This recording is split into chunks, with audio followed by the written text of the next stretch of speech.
Alhamdulillah, alhamdulillah rabbil alamin, hamdan katsiran kama amar, ahmaduhu wa ashkuruhu wa astaghfiruhu, asyhadu an la ilaha illallah wahdahu la syarika lah, wa asyhadu anna Muhammadan abduhu wa rasuluhu la nabiyya ba'da wa rasulah. Allahumma shalli ala Muhammad wa ala Muhammad, Allahumma shalli alaihi. Qala Allah Ta'ala fil Qur'anil Aziz, a'udzu billahi minasyaitonir rajim. Laqad kana lakum fi Rasulillahi uswatun hasanah liman kana yarjullaha yawmal akhirah wa dzakarallaha katsiran.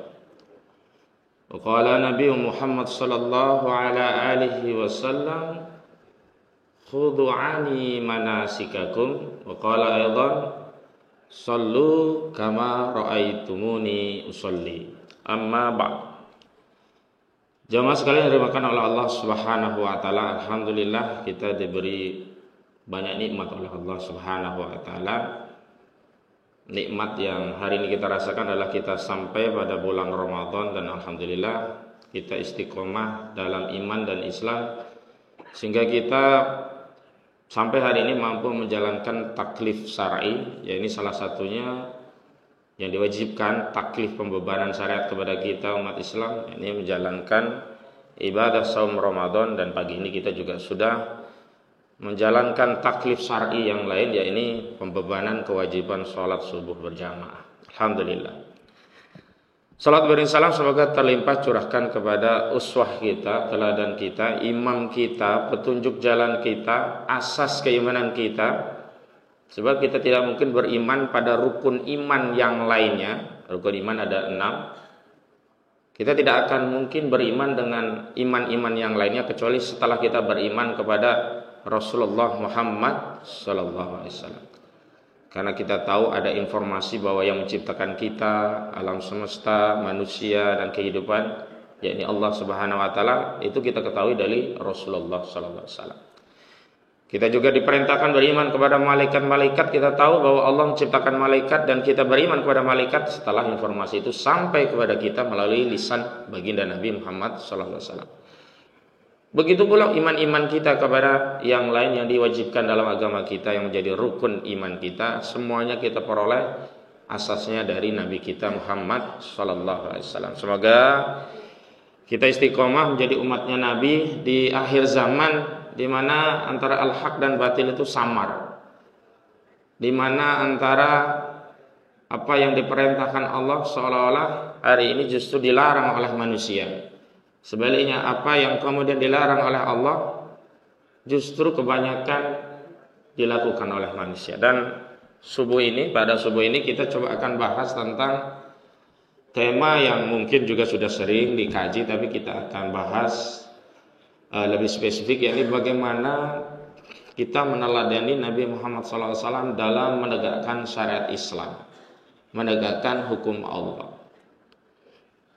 Karena memang kita sudah diberi informasi oleh Allah melalui Nabi kita dengan turunnya Al-Quran bahwa kita manusia itu diciptakan bukan tanpa tujuan, bukan iseng, tidak, tetapi kita diciptakan dengan tujuan untuk ibadah kepada Allah. Wa ma khalaqtul jinna wal insan illa liya'budun. Dan ibadah kepada Allah tidak mungkin bisa kita lakukan kecuali dengan menegakkan hukum-hukumnya. Adalah satu pengingkaran ketika kita ibadah kepada Allah, beriman kepada sebagian hukum-hukumnya, lalu mengkufuri sebagian hukum-hukumnya. Beriman kepada Allah ketika kita menjalankan sholat, puasa, zakat, Ramadan, sampai kita melaksanakan haji, tapi kita kufur terhadap wajibnya, hudud, qisas, diyat, takjir, mukhalafah. Kita mengingkari keharaman riba, kita mengingkari bahwa Al-Quran itu kalamullah, kita mengingkari bahwa zina itu diharamkan, kita mengingkari bahwa khamr itu diharamkan, bahkan kita ridho terhadap tidak ditegakkannya hukum Allah atau terbengkalainya syariat Allah. Nah, pagi ini kita akan coba bahas bagaimana cara kita menegakkan hukum Allah dengan meneladani suri tauladan kita Nabi Muhammad sallallahu alaihi wasallam Sebagaimana dalam kutipan muqaddimah surah Al-Ahzab ayat 21 tadi sudah diterangkan oleh Allah, laqad kana lakum fi Rasulillahi uswatun hasanah. Sungguh telah ada pada diri Rasulullah sallallahu alaihi wasallam itu adalah toladan, suri toladan. Jadi kita tidak boleh bapak-bapak, ibu-ibu sekalian beriman kepada Nabi tapi menteladani Montesquieu. Beriman kepada Nabi tapi dalam berekonomi kita ikut pendapat David Ricardo atau ikut mazhabnya Adam Smith. Beriman kepada Nabi Shallallahu Alaihi Wasallam tapi kita berpolitiknya ikut massively, menghalalkan segala cara. Jadi kita harus bulat iman kepada Nabi, ya melakukan amaliyah praktis apapun juga menteladani Nabi Muhammad Shallallahu Alaihi Wasallam. Nah, untuk menteladani Nabi itu kita tidak boleh memisahkan dua hal, yakni menteladani Nabi dalam memahami dan mengamalkan fikroh Islam. Yang kedua, menteladani Nabi dalam memahami dan mengamalkan thoriqoh Islam. Jadi agama kita itu, agama Islam yang menurunkan syariat Allah, itu terbagi pada dua hal. Yang pertama fikroh. Fikroh itu sekumpulan konsep, ide dasar atau hukum-hukum yang berkaitan dengan taklif atau pembebanan syariat. Atau dalam bahasa fikih, fikroh itu biasanya berkaitan dengan khitabu taklif. Walaupun khitabu wadi, ya, tata cara menjalankan taklif tadi juga bagian dari fikroh Islam. Yang kedua adalah thoriqoh. Thoriqoh itu adalah metode, tata cara untuk menjalankan pemikiran atau fikroh Islam. Tidak boleh kita menjalankan syariat Allah tapi tata caranya tidak mengikuti Islam. Contoh, Nabi sudah mencontohkan dalam muqaddimah yang saya kutip tadi, khudu'ani manasikakum. Ambillah manasik haji kalian sebagaimana yang aku lakukan. Atau yang lain, Nabi mengatakan, shollu kama ra'aitumuni usollu. Salatlah kalian sebagaimana aku salat. Tidak boleh kita menjalankan kewajiban sholat tapi tata caranya tidak mengikuti Nabi. Sholat subuh kita jadikan 3 rakaat, tidak boleh. Harus plak mengikuti apa yang dicontohkan Nabi Muhammad SAW. Itu yang disebut dengan menteladani Nabi. Nah, bagaimana dengan menegakkan hukum Allah Subhanahu Wa Taala? Thoriqoh atau metode menegakkan hukum Allah SWT agar kita plak meneladani Nabi dan tidak tergeser sehingga kita mengikuti teladan yang lain. Misalkan kita berjuangkan menegakkan syariat Islam tapi mengikuti metodenya Montesquieu dengan membagi kekuasaan. Ada kekuasaan eksekutif, yudikatif, legislatif. Sementara dalam Islam tidak ada ide pemisahan kekuasaan. Dalam Islam semua kekuasaan itu ada pada khalifah. Jadi dalam Islam imam atau pemimpin itu memegang 3 kekuasaan sekaligus. Dia yang punya hak tabani atau melegislasi undang-undang, mengatur masyarakat dengan kebijakan peraturan perundang-undangan. Dia juga yang menjalankan peraturan perundang-undangan, yakni eksekutif. Dia juga yang mengadili rakyat yang melanggar undang-undang. Dan itu dilakukan oleh Nabi Muhammad SAW ketika beliau menjadi kepala negara di Madinah. Nabi sumber undang-undangnya, Nabi yang menjalankan undang-undangannya, Nabi pula yang mengadili orang-orang yang melanggar undang-undang. Undang-undang itu bersumber dari wahyu Allah, yakni syariat Islam. Pada periode Abu Bakar pun demikian. Abu Bakar yang memimpin, yang melegislasi undang-undang, walaupun bukan membuat sendiri, hanya melegislasi dari syariat yang sudah ada. Makanya suatu ketika terjadi perdebatan antara Abu Bakar As-Siddiq dengan Umar bin Al-Khattab. Saat itu berdiskusi tentang bagaimana menyelesaikan persoalan orang-orang yang enggan membayar zakat saat itu. Pendapat Umar radhiyallahu an, jangan diperangi. Karena negara baru terjadi peralihan kekuasaan, yakni dari kekuasaan Nabi yang meninggal beralih kepada kekuasaan Abu Bakar setelah dibaiat di Saqifah Bani Sa'id. Kita konsolidasi dulu. Sementara pendapat Abu Bakar tidak demikian. Abu Bakar melihat bahwa orang-orang yang enggan membayar zakat itu bukan kategori orang yang maksiat, tapi kategori orang yang murtad. Karena mereka meyakini kewajiban zakat itu hanya dibayarkan kepada Nabi Muhammad SAW. Maka ketika Nabi Muhammad wafat, maka tidak ada lagi kewajiban membayar zakat. Maka ada statement Abu Bakar yang terkenal, aku tidak akan memisahkan orang-orang yang meninggalkan sholat dengan orang-orang yang meninggalkan zakat, karena dua-duanya sama-sama wajib. Maka kebijakan yang diambil Bakar pemerangi itu, kenapa boleh diperangi bahkan boleh dibunuh? Karena status orang yang membangkang, yang tidak mau membayar zakat tadi sudah murtad, karena mengingkari hukum wajibnya zakat. Nah, karena pemimpinnya, khalifahnya saat itu Abu Bakar, maka legislasi penetapan hukum untuk memerangi orang-orang yang membayar zakat itu kewenangannya ada pada Abu Bakar. Yang menjalankan juga Abu Bakar, yang mengadili juga Abu Bakar. Ini contoh pengantara saja sebelum saya masuk rincian, bahwa dalam Islam itu tidak dikenal ide separation of power atau pemisahan kekuasaan yang selama ini diitibai oleh umat Islam mayoritas di dunia. Jadi umat Islam hari ini mayoritas tidak meneladani Nabi dalam urusan kekuasaan, tapi meneladani Montesquieu, gitu ya. Di antaranya lagi apa? Ketika dalam Islam menetapkan hukum, inil hukmu illa lillah, kewenangan untuk menerapkan hukum halal, haram, sunnah, wajib, itu hanya adalah kewenangan Allah Subhanahu wa taala. Dan siapa saja yang menegakkan hukum selain hukumnya Allah diberi predikat 3. Kalau enggak fasik, zalim, bahkan kafir.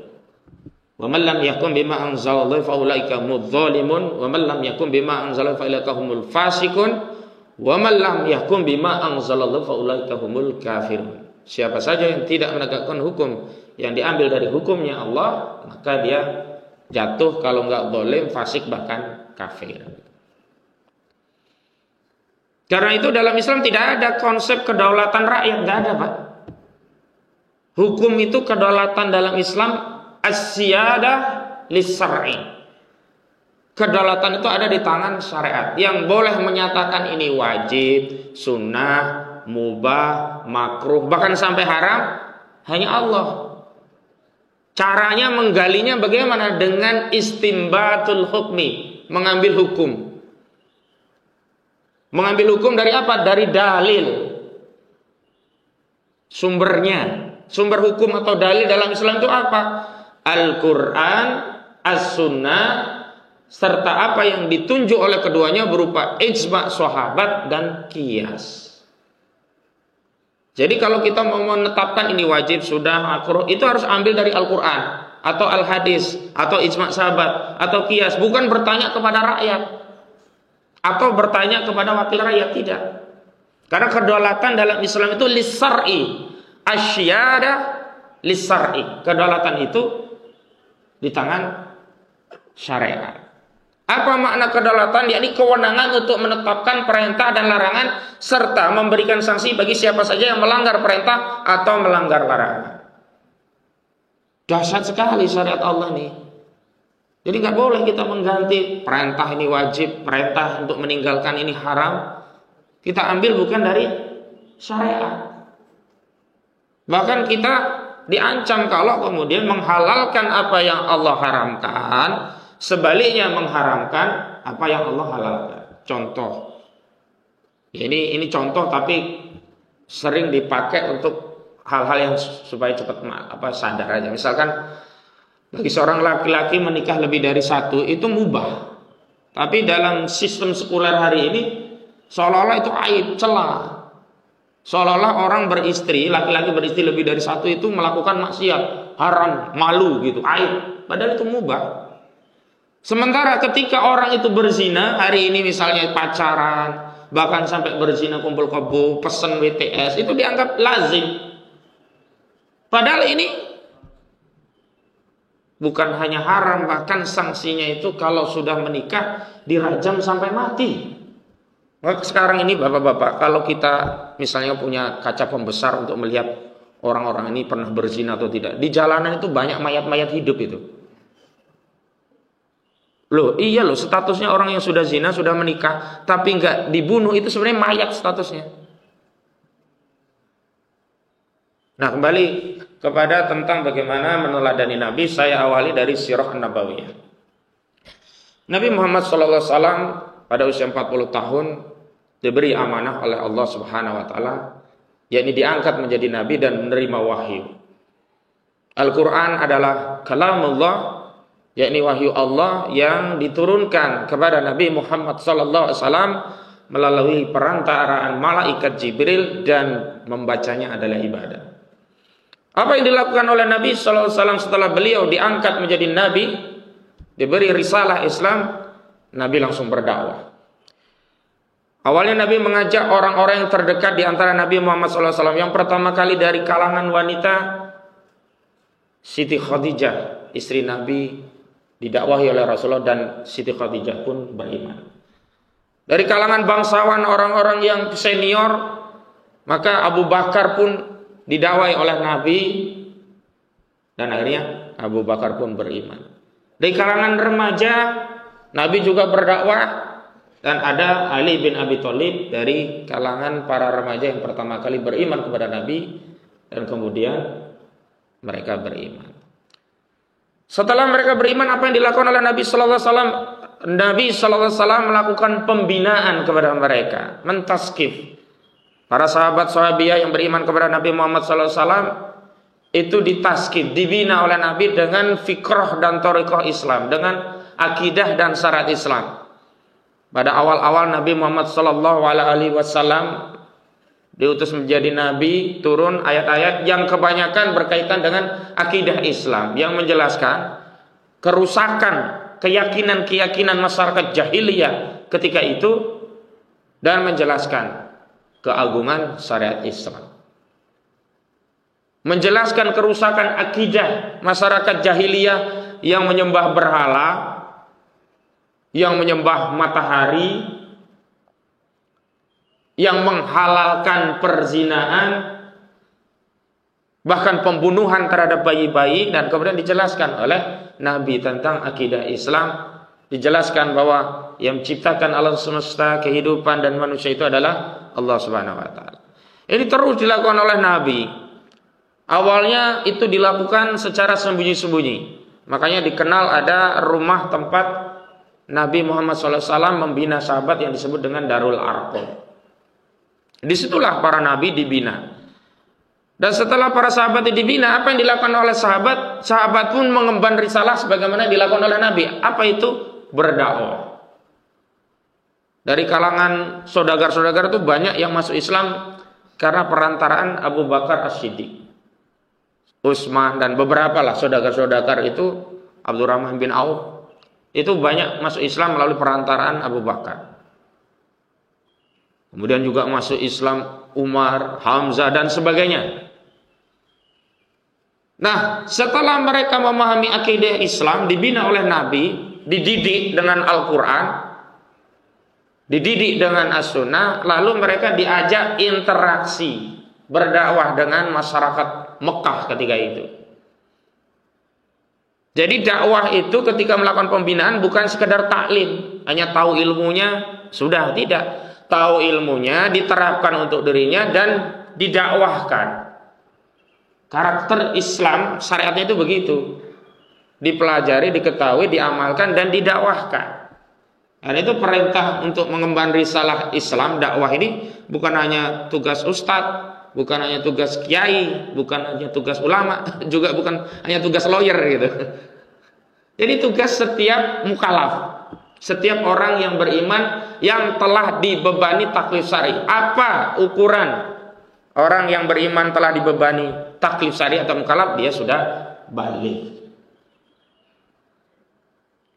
Lalu ketika mulai berinteraksi agama Islam ini dengan ideologi-ideologi kufur, dengan akidah-akidah kufur, apa yang terjadi? Bisa bersahabat atau bertarung? Bertarung, nggak mungkin ide Islam itu bersahabat dengan ide-ide kufur. Pasti bertarung.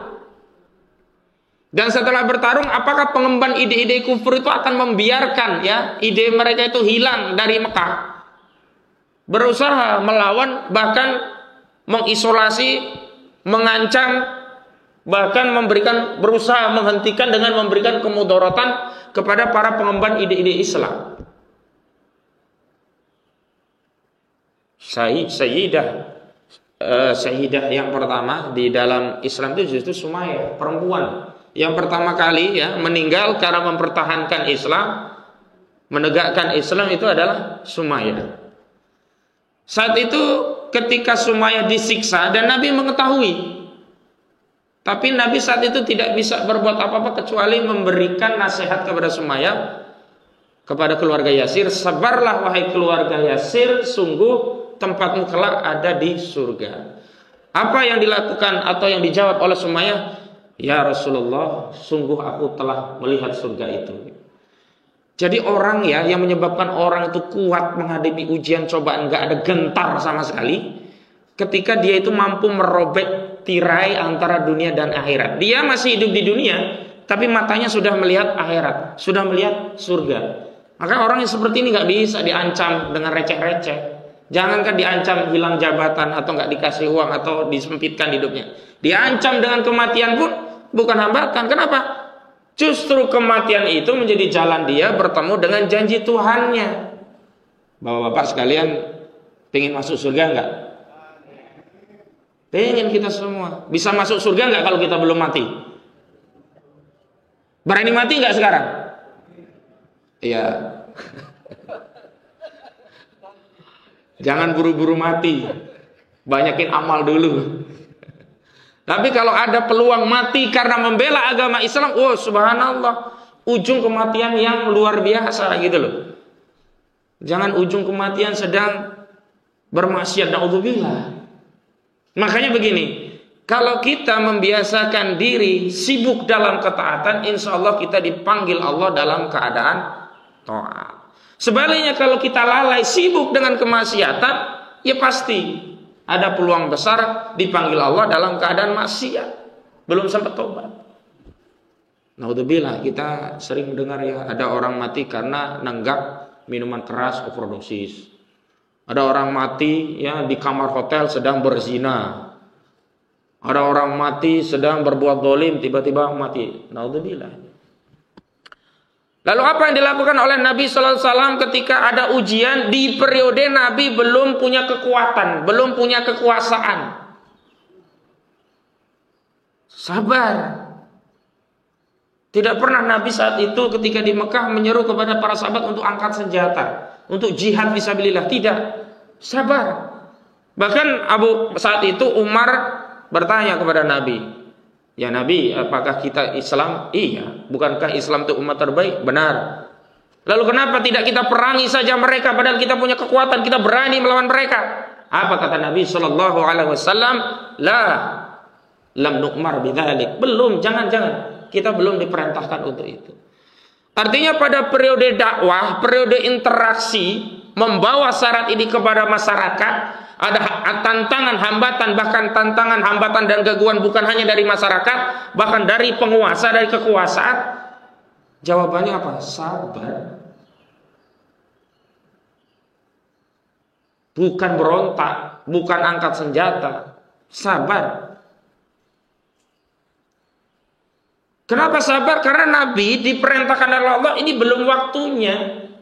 Karena Nabi belum punya kekuasaan.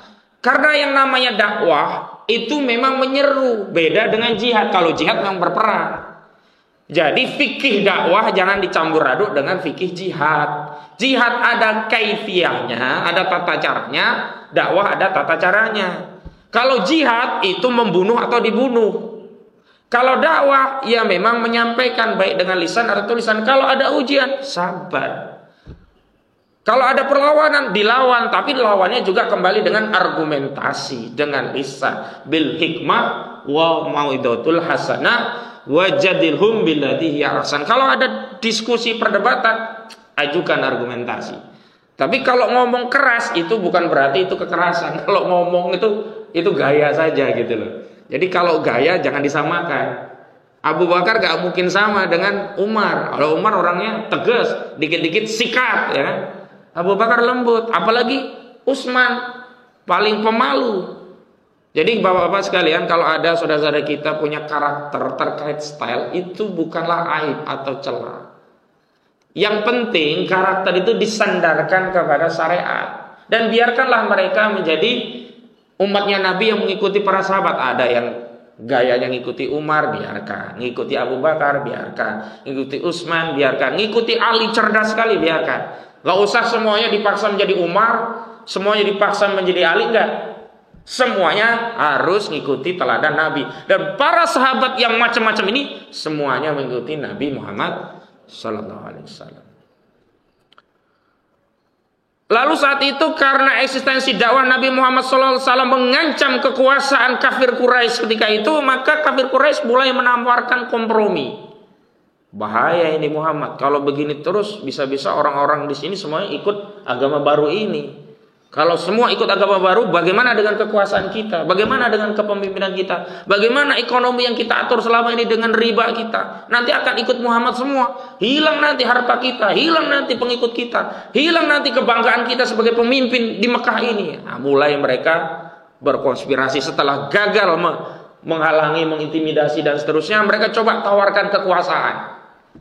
Lalu mereka cari jalan, gimana nih cara nawarin langsung? Kalau langsung pasti ditolak mentah-mentah. Kita carilah melalui paman Nabi yang bernama Abu Thalib, ya. Saat itu ditawarkan paman Nabi kepada Nabi Muhammad. Kira-kira redaksi bebasnya begini. Wahai Muhammad, jika engkau ingin menjadi yang kaya, bahkan terkaya di antara kami, maka kami akan kumpulkan seluruh harta kami, ya, untuk kami berikan kepadamu dan kami jadikan engkau yang terkaya di antara kami. Wahai Muhammad, jika engkau inginkan wanita manapun yang kau kehendaki, maka akan kami kumpulkan wanita-wanita di antara kami. Silahkan engkau pilih mana yang engkau kehendaki. Dan adapun untuk urusan kekuasaan, mari kita berbagi bersama-sama, berkolaborasi, musyarakah. Ya, sebagian nanti diatur yurisdiksi Islam, kewenangan Islam, sebagian diatur dengan yurisdiksi kufur. Apa jawaban Nabi? Ini terkenal ini. Duhai paman, jika seandainya mereka memberikan bulan di tangan kiri dan matahari di tangan kananku, agar aku berhenti dari dakwah ini, dari menegakkan hukum Allah ini, maka aku tidak akan pernah meninggalkannya. Aku akan terus mendakwahkan hukum Allah ini hingga Allah memberikan kemenangan atau aku binasa dalam mengemban risalah dakwah ini. La wadu'a as-samsa fi yamini wal qamara ila yasari, kan? Itu kan terkenal hadisnya itu. Artinya apa? Di antara karakter dakwah Nabi itu karakternya no kompromi. Sebab kalau sudah kompromi itu mencampurkan antara al-haq dan al-batil. Kalau sudah bercampur antara yang benar dan yang salah, ini sama saja salah. Nggak ada sebagian benar sebagian salah, enggak. Karena dalam Islam itu kalau sudah haram, haram. Nggak ada istilahnya akhafu darurain, ya, karena ini darurat, boleh deh kita ambil haram sedikit, enggak. Karena yang namanya darurat itu ada batasan darurat syar'i yang sebagaimana pernah kami ulas. Nah, kemudian Nabi SAW dengan para sahabat meskipun ada ujian, tantangan, bahkan diboikot, ya, nggak boleh ada laki-laki atau perempuan yang menikah dengan Bani Hashim, diboikot semua, nggak boleh dagang, nggak boleh apa, nggak boleh jual beli. Tapi Nabi SAW tetap istiqomah berdakwah, tidak merubah thariqahnya. Cara dakwanya tidak berubah. Woi, karena kita kepepet nih, kita angkat senjata aja lah, kita berontak saja lah. Toh sahabat-sahabat kita kan orang yang hebat-hebat semua. Siapa yang tidak kenal dengan Umar bin Khattab? Siapa yang tidak kenal dengan Hamzah?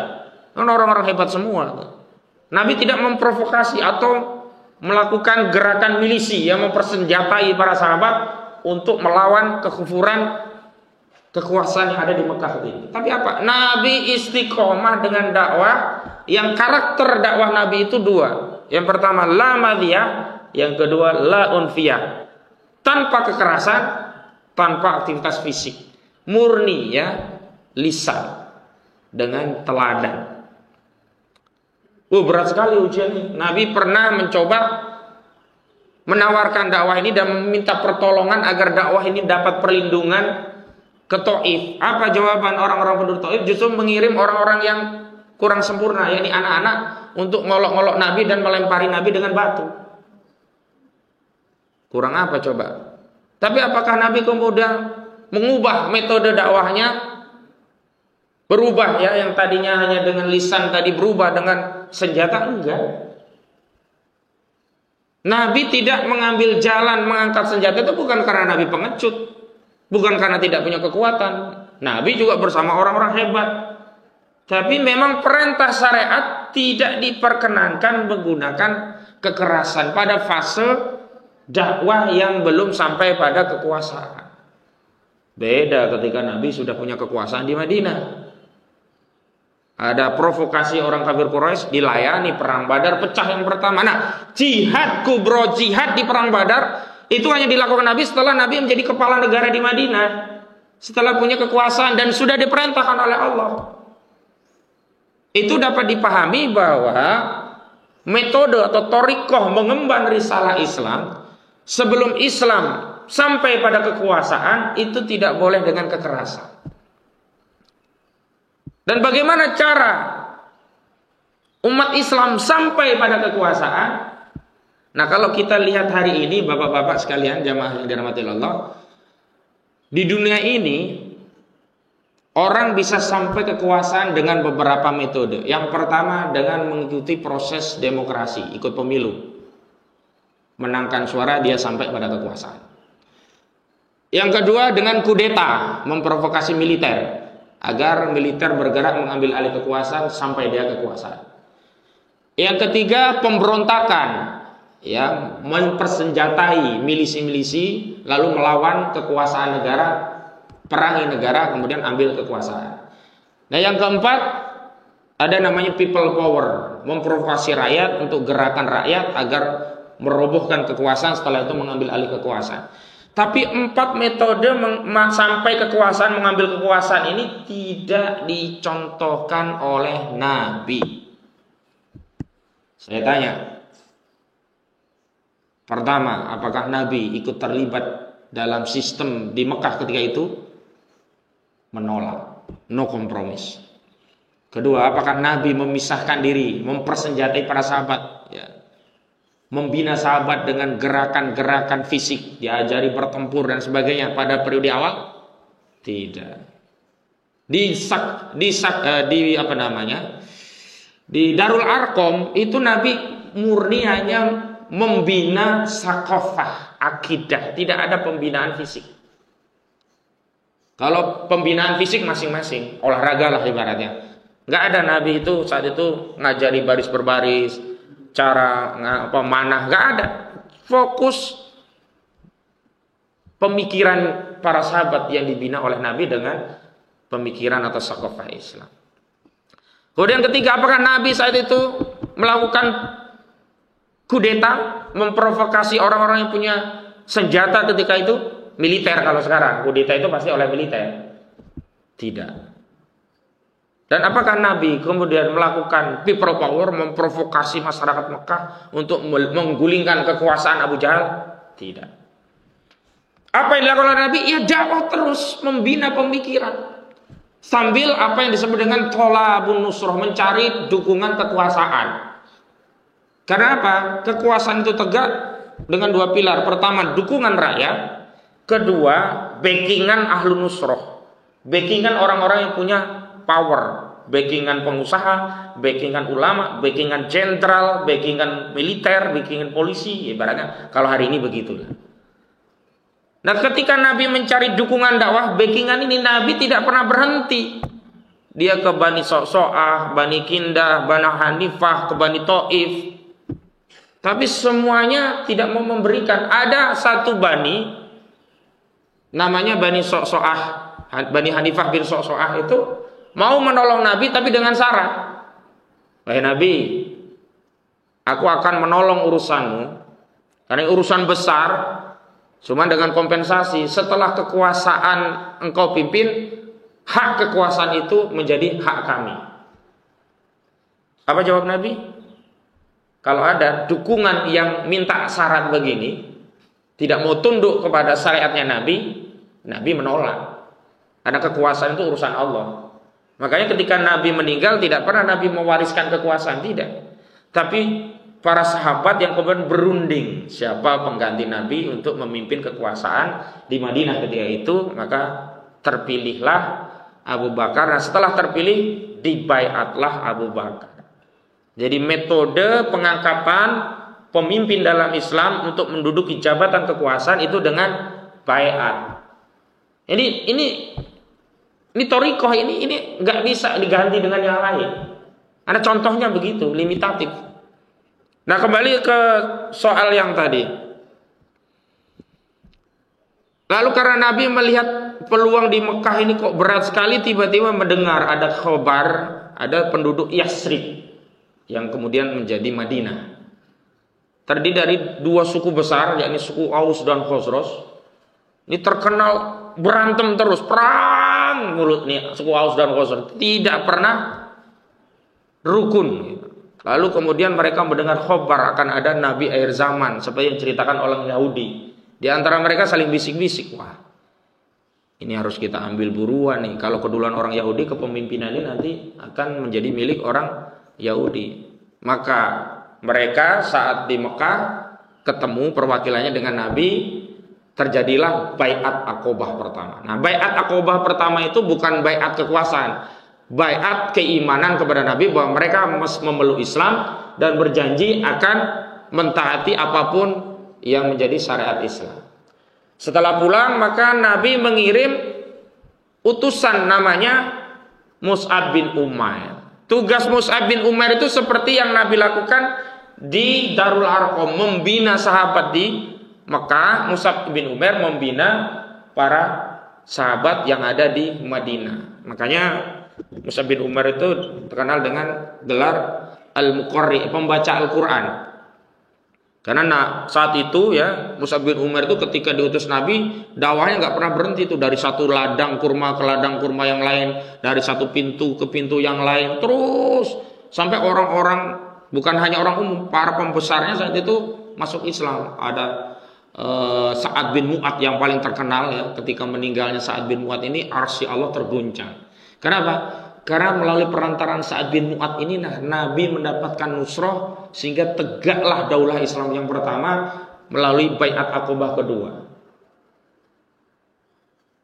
Ini yang menarik, kenapa pada saat periode Umar bin Al-Khattab bermusyawarah dengan para sahabat, karena ada surat Umar kepada salah satu gubernurnya, walinya. Saya itu wali Basrah kalau nggak salah ya. Itu nggak ada tahunnya. Lalu berunding, ini kapan nih kita, orang-orang Nasrani sudah punya tahun, dirujuk melalui tahun lahirnya Nabi Isa, makanya disebut dengan miladiyah ya. Kita bagaimana? Nah, bermusyawarah. Ada yang mengusulkan, oh kalau gitu kita awali dari kelahirannya Nabi Muhammad SAW. Oh nggak cocok. Kemudian muncul ide Imam Ali karamallahu wajhah. Penanggalan kita tahunnya diawali ketika hijrah. Kenapa diawali ketika hijrah? Karena ketika hijrah itulah kaum muslimin benar-benar menjadi khairu ummah, punya kewibawaan. Kenapa? Karena kaum muslimin ketika hijrah punya negara, menerapkan syariat, dan saat itu kaum muslimin eksis di panggung politik internasional, gitu. Eksis sebagai kekuasaan yang disegani. Dan sejak saat itu dakwah Islam yang tadinya diemban oleh para sahabat secara individu berubah diemban oleh negara.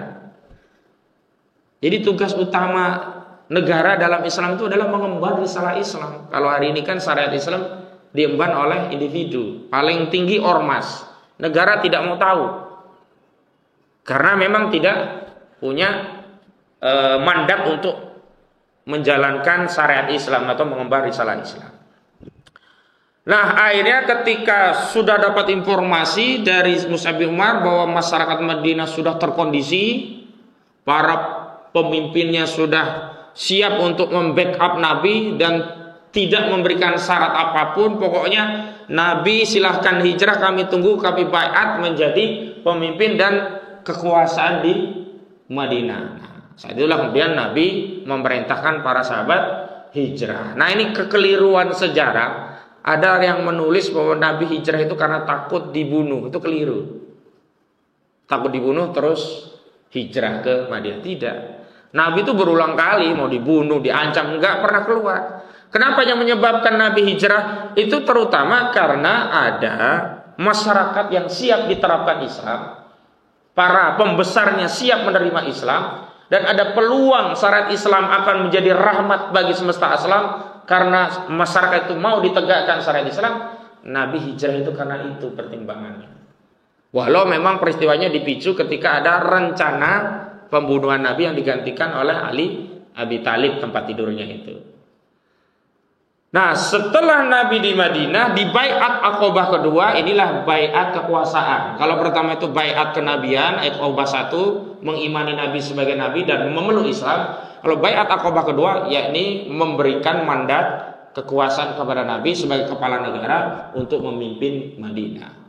Nah, setelah itulah Nabi membangun Madinah sebagai sebuah negara Islam. Yang pertama, Nabi membuat konstitusinya, undang-undang dasarnya.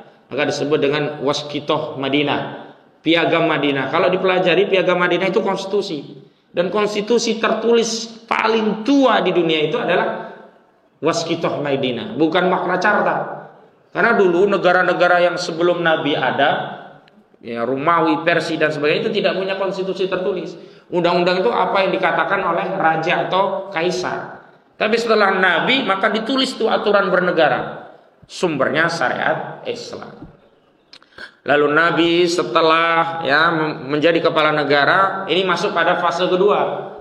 Fase mengemban Islam melalui negara. Nah, di fase itulah larangan untuk menggunakan kekuatan senjata menjadi tidak berlaku karena sudah ada negara. Ketika ada provokasi yang menghalangi dakwah Islam, menghalangi risalah Islam itu sampai ke seluruh pelosok negeri, termasuk ada halangan yang menghalangi menyerang pengemban dakwah Islam, maka kekuatan fisik itu dikeluarkan oleh Nabi dengan jihad fisabilillah. Yang pertama kali adalah jihad Badar dan alhamdulillah dimenangkan oleh Nabi Muhammad SAW.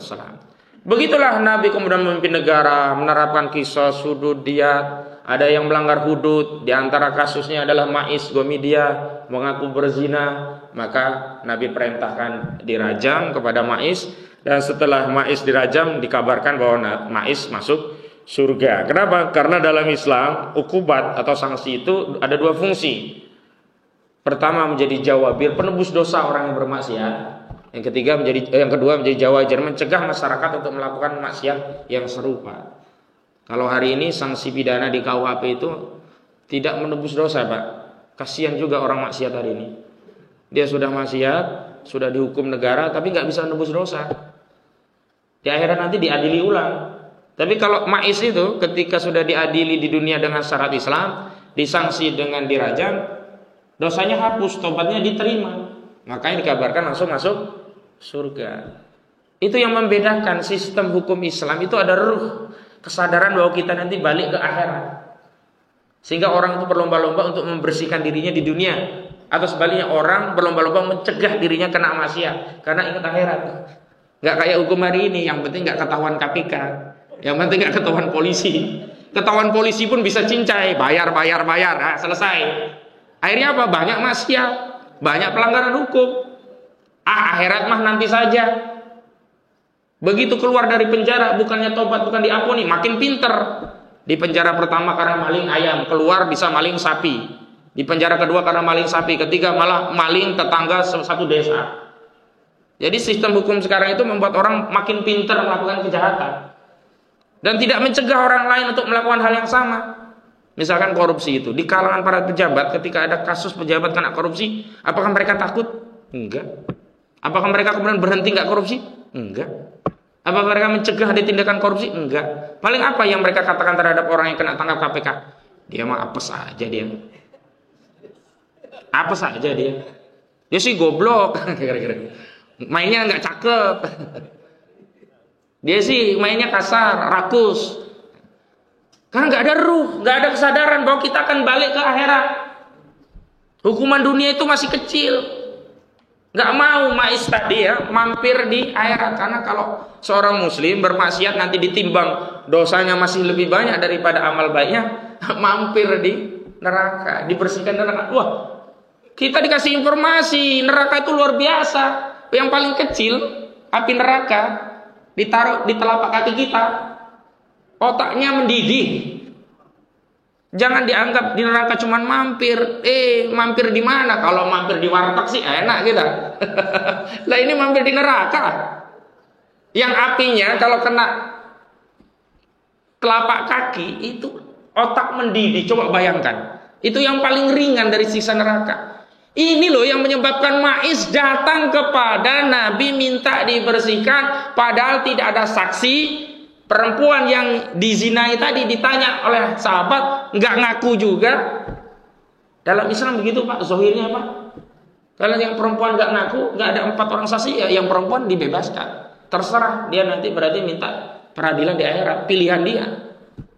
Maiz zahirnya dia udah ngaku, ditegaskan oleh Nabi, Maiz, inti benar zina, jangan-jangan baru cipika-cipiki, kira-kira begitu loh. Jangan-jangan baru permulaan saja ya, pemanasan. Enggak ya Rasul, saya berzina. Tunggu. Apakah zina kamu itu seperti timba yang masuk ke dalam sumur? Sampai dikasih analogi oleh Nabi. Ditegaskan oleh Mas, iya ya Rasulullah, aku melakukan zina sebagaimana seorang laki-laki yang mendatangi istrinya. Wah, ini tegas. Karena dalam masalah hudud itu Pak, nggak boleh ya ada keraguan. Ya dimaksud rajam bagi pezina itu rajam yang sudah masuk aktivitas jima. Kalau belum sampai jima, nggak masuk kategori hudud, ditakzir ya memang tetap itu haram, cium-ciuman itu haram karena itu bukan istrinya kan. Tapi sanksinya nggak sampai di rajam. Yang dirajam itu kalau benar-benar sampai hubungan seksual gitu. Nabi tegakkan semua. Dalam urusan perairan, muncul sengketa sahabat tentang lahan pertanian. Bagaimana ini mengairi? Yang di belakang pengen duluan dapat air di bendung. Kayak sekarang lah orang-orang di Jawa itu, kalau udah masalah irigasi air itu bisa bertarung, itu bisa bawa-bawa golok gitu. Diatur oleh Nabi. Yang duluan kena air itu duluan dapat, seterusnya udah cukup, seterusnya, terus sampai semua kebagian. Nabi juga mengatur pasar, jalan-jalan ke pasar. Nabi menjadi kodi hisbah namanya, memeriksa. Istilahnya kalau sekarang tidak pidana ringan lah, diadili di TKP. Saat itu ada orang jual kurma yang di atas bagus, tangan Nabi dimasukkan. Loh, yang di bawah kok basah? Iya ya Nabi, yang bawah basah. Kenapa kau tidak kasih tahu saja bahwa di bawahnya basah? Nah, kan ada larangan menyembunyikan aib atau cacat barang itu haram dalam Islam. Lalu disanksi oleh Nabi, ayo keluarkan yang basah di atas. Biar orang yang bertransaksi itu ketika dapat harga, dia nggak ketipu. Tadinya kan harganya mahal dikit, nggak apa-apa deh. Begitu bawa pulang, loh kok isinya jelek. Kan orang jadi merasa nggak ridho dengan akad al-bai' jual beli. Padahal akad jual al-beli itu harus antarodi, berdasarkan keridhaan. Tidak boleh ada paksaan atau ada tipu daya dalam jual beli. Nabi juga memimpin ekspedisi. Ya, ekspedisi dakwah dengan mengirim utusan-utusan untuk mengirim surat. Saat itu ke negara-negara loh. Dakwah itu dulu levelnya negara. Bukan sekedar mendatangi masjid-masjid, mendatangi rumah-rumah, mendatangi diskusi. Enggak, dulu levelnya negara. Dikirim surat-surat itu. Dikirim juga ekspedisi jihad. Kalau ekspedisi jihad yang tanpa didampingi Nabi itu disebut dengan saroya. Makanya ekspedisi jihad pertama itu justru bukan perang Badar, tapi ekspedisi saroya yang dipimpin oleh Abdullah bin Jahsy. Yang saat itu dakwah tawanan, tapi belum bisa menyimpulkan ini halal enggak, hartanya diambil halal enggak. Karena saat itu muncul opini negatif terhadap Nabi bahwa Nabi menghalalkan perang di bulan haram. Nah, makanya turun ayat ya, al-fitnatu asaddu minal qatl itu. Bahwa perang di bulan haram itu larangan, tapi menghalangi ya manusia dari menyembah Allah itu lebih berat daripada perang di bulan haram ya. Dan fitnah itu lebih kejam ya. Nah, akhirnya ghanimah itu dihalalkan gitu. Nabi juga mengatur masalah apa? Masalah tata negara. Nabi memilih ya para perwakilan untuk menjadi pemimpin di kalangannya, wali-walinya lah. Dan seterusnya sampai Nabi meninggal. Meninggal kemudian para sahabat saat itu ini yang menarik. Saat Nabi meninggal itu saya lupa ya, kalau lebih 2 hari tapi nggak sampai 3 malam. Jenazah Nabi itu sempat disemayamkan di rumah Nabi, menunggu ya, penguburannya itu menunggu para sahabat bermusyawarah di Sakifah Bani Sa'idah untuk menentukan kepemimpinan Islam setelah Nabi meninggal, siapa yang melanjutkan. Kenabian memang sudah selesai setelah Nabi meninggal, tidak ada Nabi. Tapi kekuasaan Islam yang ditinggalkan oleh Nabi ini harus ada yang melanjutkan. Ini kan kalau orang yang nggak paham tentang tata negara, tentang syariat Islam, ini memfitnah para sahabat. Kira-kira kalau bahasa kita, gile bener nih sahabat. Nabinya meninggal bukannya nguburi, nyolawatin, malah sibuk rebutan kekuasaan, rapat, mikirkan siapa yang mengganti posisinya. Ini orang nggak paham. Justru aktivitas sahabat itu menjadi petunjuk bahwa iqamatul imam, ya, iqamatul daulah, menegakkan kekuasaan, membaiat seorang khalifah pengganti Nabi, itu adalah kewajiban yang lebih utama ketimbang menjalankan penyelenggaraan jenazah, hatta itu jenazahnya Nabi. Dibuktikan dengan apa? Para sahabat ijma menunda penguburan Nabi Muhammad SAW dan mendahulukan membaiat Abu Bakar. Dan ketika semua sahabat ijma itu sepakat ya, dengan aktivitas itu tidak ada satupun yang mengkritik apa yang dilakukan oleh Abu Bakar, Umar dan para sahabat lainnya. Bahkan Imam Ali pun yang saat itu diberi tugas untuk menunggu jenazah Nabi dan keluarga Nabi, juga ketika sudah mendengar Abu Bakar dibaiat, buru-buru pergi ke Sakifah Bani Sa'idah berebut untuk menjangkau tangan Abu Bakar dan ikut membaiat Abu Bakar. Ini yang harus kita ketahui. Jadi jangan kemudian karena nggak paham ada orang, oh itu sahabat itu ambisius dengan kekuasaan, ini keliru karena nggak paham. Nah setelah itu sahabat Abu Bakar sebagai khalifah memimpin sholat sunnah dan kemudian diselenggarakanlah jenazah Nabi. Itulah kekuasaan Islam yang pertama digantikan oleh Nabi dalam bentuk khilafah, pemimpin disebut dengan khalifah. Dan kekuasaan dalam Islam itu tidak dibatasi dengan periode kontrak 4 tahun atau 5 tahun sekali, habis itu pilihan lagi, 4 tahun atau 5 tahun sekali, pilihan lagi. Kalau di Amerika itu kan pemilu 4 tahun sekali. Kalau di kita itu kan 5 tahun sekali. Dalam Islam nggak ada.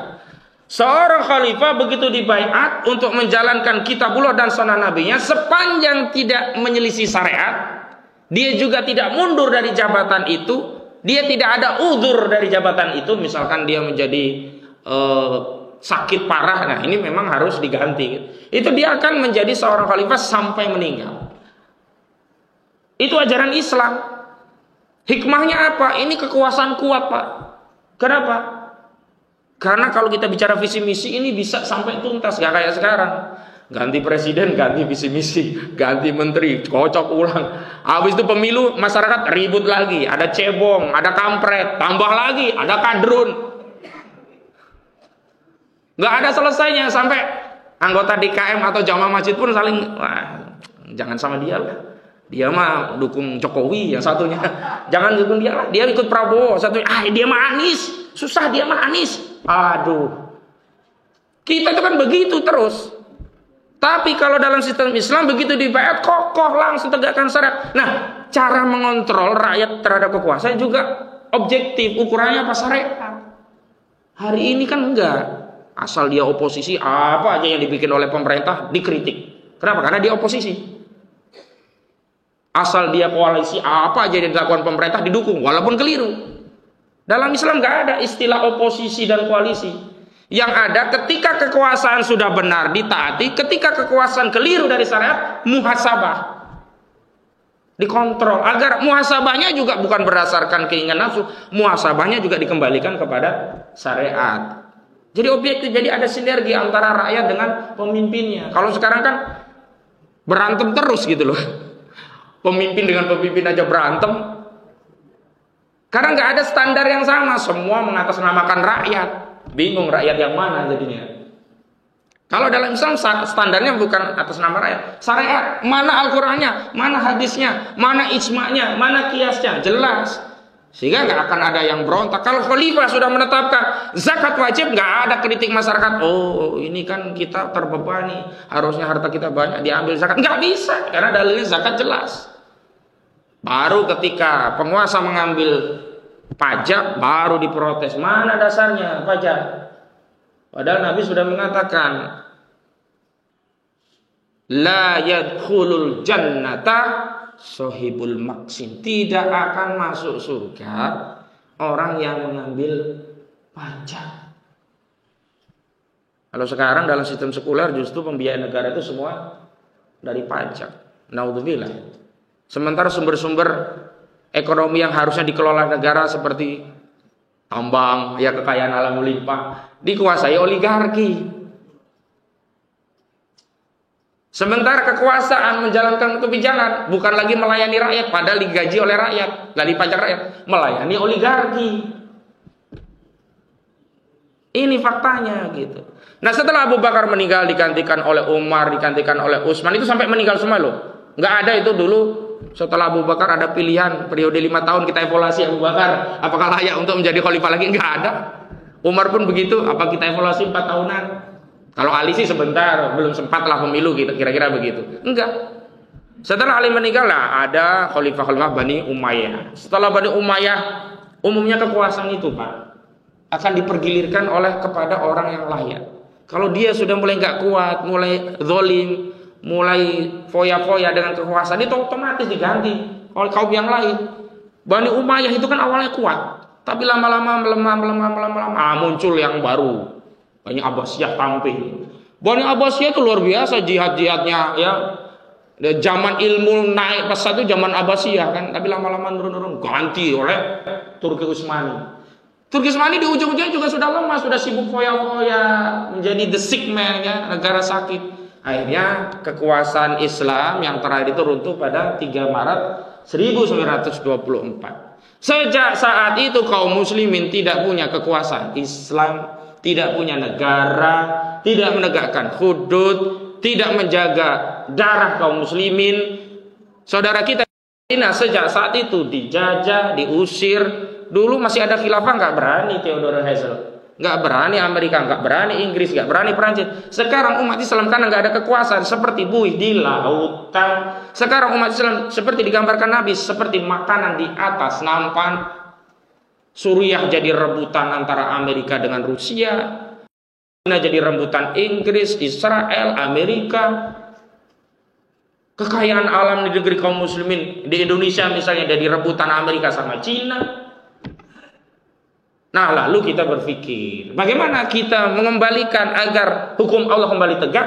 Berarti kita sedang dalam periode seperti periode Nabi yang belum punya negara.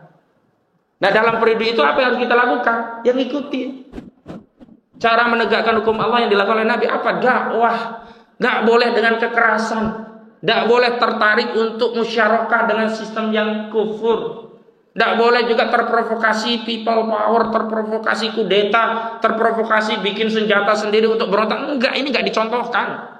Nggak ada contoh nabinya ya. Dakwah saja, bahwa nanti ada penentangan ya hadapi dengan argumentasi. Bahwa nanti ada ujian kriminalisasi dan sebagainya, ya kita sabar. Bahkan kalau akhirnya kita menyebut syahadah karena kita memperjuangkan hukum Allah, loh itu yang dicita-citakan oleh seluruh umat Islam. Apa cita-cita umat Islam? Mati syahid. Pak, kita itu Pak semuanya harus punya cita-cita mati syahid loh. Kalau kita tidak punya cita-cita mati syahid itu kena penyakit yang namanya munafik. Walaupun tidak semua dapat ya kebaikan mati syahid. Contohnya siapa?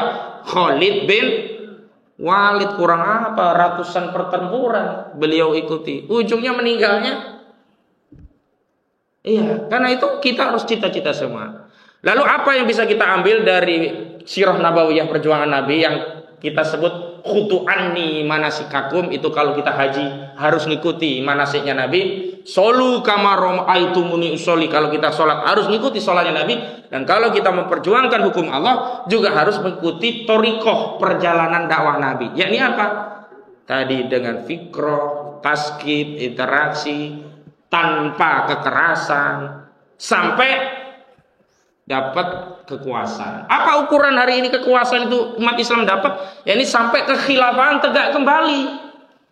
Kalau kekhilafahan belum tegak kembali, belum punya kekuasaan umat Islam. Walaupun ada Turki, ada Pakistan, ada Malaysia, ada kerajaan Arab Saudi, itu semua bukan kekuasaan Islam. Ukurannya apa? Mereka semua tidak menegakkan syariat Allah, tidak membela darah kaum muslimin. Buktinya apa? Ketika seperti itu, tidak ada satupun peluru yang dikerahkan dari Turki untuk membela.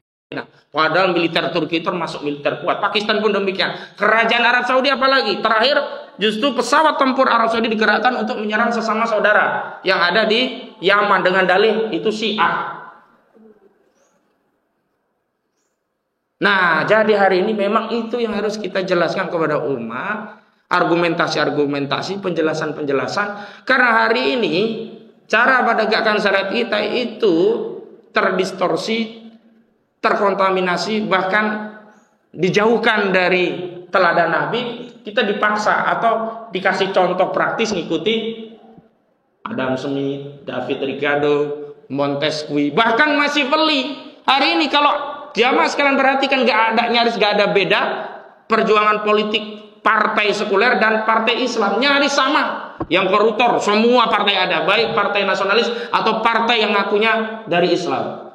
Kenapa? Terbawa politik masih beli, menghalalkan segala cara.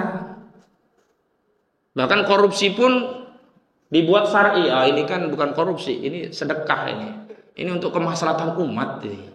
Kalau nggak kita ambil, nanti diambil oleh partai-partai sekuler. Sayang. Mending kita ambil. Kalau kita ambil kan kita bisa bagi alokasinya kepada jamaah-jamaah masjid. Jadi dicuci gitu ya, dosa-dosanya dikasih ke jamaah masjid. Mudah-mudahan masjid sini nggak terima itu pencucian dosa itu. Jadi insya Allah itu yang jelas dari situ dapat kita pahami bahwa cara Rasulullah dalam memperjuangkan hukum Allah itu yang pertama, beliau melakukan tazkiyah, pembinaan, baik akidahnya, syariahnya dipahamkan tentang hidup ini hanya untuk Allah, untuk ibadah kepada Allah harus mengikuti apa yang diinginkan Allah, dan dalam hidup ini kita tidak boleh lupa bahwa kita akan kembali kepada Allah. Kemudian ada syariat al-ahkam al-khamsah, ada wajib sunnah dan seterusnya.